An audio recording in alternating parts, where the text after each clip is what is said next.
So I want to talk today about the heart of discipline. I think, discipline, like I said in a previous video, takes a lot of effort and a lot of work on our part.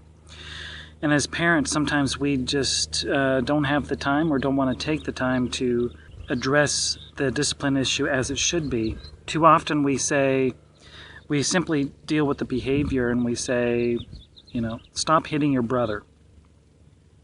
If we take a little bit more time, we might say, stop hitting your brother, rather be gentle and kind to him. Why don't you go ahead and share or play nicely together? To go one step further, let's not deal simply with behavior, stopping one behavior for another behavior, but let's address the heart. You see that the heart is the control center of everything we do.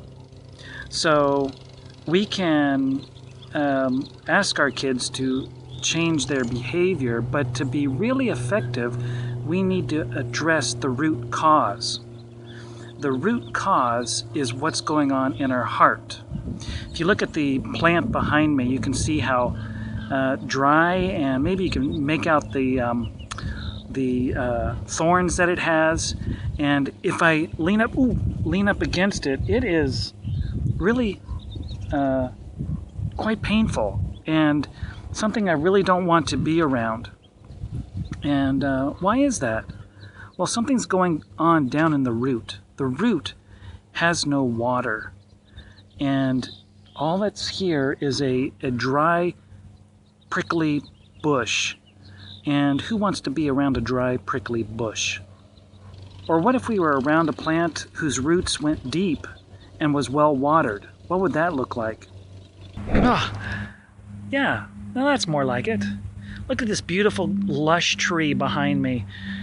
Now that's something that people want to be around because it's so green and soft and not like that prickly old plant that we saw before. And you know what?